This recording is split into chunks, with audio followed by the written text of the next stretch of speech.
Hello, it's David Roach, Quantum Strategy, Monday morning. So this is the Monday mini podcast about macro matters that may matter to markets on this Monday or beyond. And having got that all out, let me start straight away by the US election.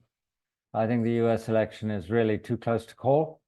It's quite likely to result in a rather messy outcome. And I would apply that also to the votes. The idea of a blue sweep or a red sweep in both houses is unlikely to happen. So there'll be conflict at that level. It may limit the power of the president. We'll see. But I think even the presidential election is going to be extremely close and very hard to decide. It's not going to be the swing states, which are really the deciders. It's probably going to be questions of gender and ethnicity, which will fully captured by the polls and may result in creating a sufficient margin to have a clear winner. But right now, it looks unlike that. Now, what do I think of the results? I think if it is a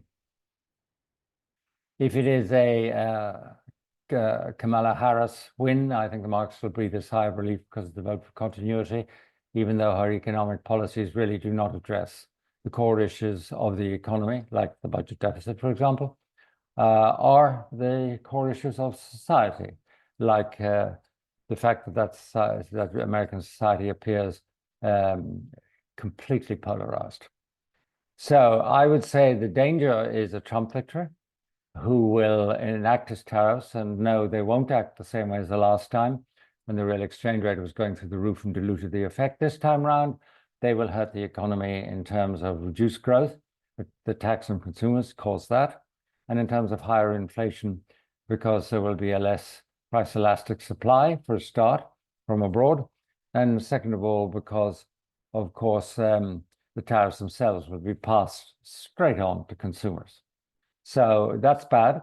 Even worse is the fact that I think Trump will tear up international alliances, which are by far the cheapest and most effective way of projecting US power in the world, and replacing them with transactional types of relationships, which, like saying to Taiwan, well, I'll defend you, but only if you buy my this or that. That sort of transactional economics is a disaster for world affairs, because the world affairs are not an auction place. They are a power play. And not understanding it means you won't succeed at it. And I think the likelihood is that Trump causes immense political disruption, such as the betrayal of Ukraine, enabling Putin. And I think the doubts that his regime will cast over defending Taiwan, who is now categorized as having stolen US power rather than the best representative democracy in Asia, I think that sort of thing will lead to Xi taking his opportunity of blockading Taiwan.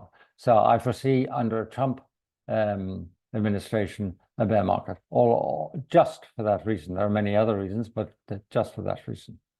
But it won't come immediately. There will be the usual kind of blip of joy if he gets elected. But it'll be less of a blip than before, because people have already bought into the equities in anticipation of his winning. Turning then to what else is going on, the Fed. Well, the Fed is kind of strung out on its barbell between its mandate for employment and its mandate for inflation. Inflation is behaving pretty well. The markets, the labor markets, still worry it enough to cut rates by 25 basis points, but not enough to cut rates by 50 basis points. So that's where we get out of the Fed, 25 basis points. I'm on the record for that. Then we come to the UK, where we've had a budget which is stimulatory in terms of increased government spending on things like education and the NHS, which haven't been working very well and probably will not work as a result of this either. But the Bank of England is going to overlook that. It's going to look at the PMIs and say the economy is coming up quite weak. So we'll cut rates. And I think they'll cut 25 basis points too. And the result of those 25 basis points cuts will be a little weaker for sterling, but really nothing else. And then the Bank of England will go on hold for 2 or 3 meetings while it is data-driven all over the place. Being data-driven is, of course, a pure proof that you don't have any conviction about what's going on. And I have a very poor opinion of its ability to be the best driver of economic policy and certainly monetary policy around the world, but you don't want to listen to me on that. Now, let's come to China. Okay, now the big thing in China this week is the meeting of the National People's Congress Standing Committee. Yes, all of that. This committee approves the budget in the spring and then tends to go sleep or rubber stamp a few things for the rest of the year. The hopes are that it will now introduce additional stimulus. Hopefully, I think people geared towards the demand side of the economy, like households and creating confidence and giving them better social security or whatever. I think it's most unlikely they will do that because they are not usually the originators of policy initiatives. An increased stimulus would probably come out of the Central Committee of the Chinese Communist Party, Working Party, which meets in December. Now, that is a more focused and obviously it's actually a party instrument rather than a so-called civil government instrument like the Standing Committee meeting this week. So it can initiate more. You might get more out of that. But I think the basic problem remains in China that the stimulus packages are much more focused on the supply side of the economy, on injecting capital into the banks, on bailing out local governments on 2 levels, giving them money to buy more unused real estate or undeveloped real estate, and at the same time allowing them to swap their hidden and poor quality and bad debts for government bonds, which is, a debt swap operation rather than curing the problem of bad assets and bad loans.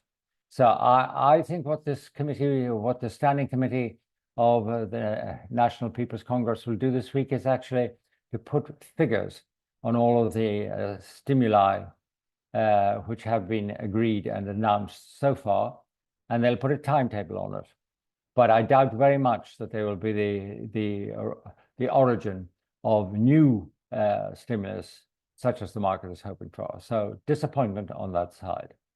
And finally, in what I think is a big step for humanity, but happening in a small country, in Moldova, the presidential election was won by the incumbent, Maia Sandu, who is an extraordinary quality leader. I wish we had people like that in charge of European democracies or in charge of the United States. But she is really a crusader for European values and leading her little country out of the arms of the Russians into the comity of civilized states and democracies. So she has set the course for Moldova by winning narrowly, thanks to Russian influence, a referendum on whether the country was to be destined to hang out with Russia or whether it should enter into the European Union. And the country narrowly voted, thanks to the interference with the elections of Putin's gang, but the country narrowly voted for joining Europe. And now she has won the presidency for a second time, and she will lead Moldova in that direction. Now, what is interesting about that is that the Russians could not have thrown more disinformation and gray zone warfare and interference at an election than they did in Moldova, except with the possible exception of Georgia, where the Russians have been successful in perverting the course of democracy and having the pro-Russian party rig the elections and come out with a completely artificial and I would say unlawful result. Moldova has managed to push the Russians back. And I think they did it in ways which are very clever.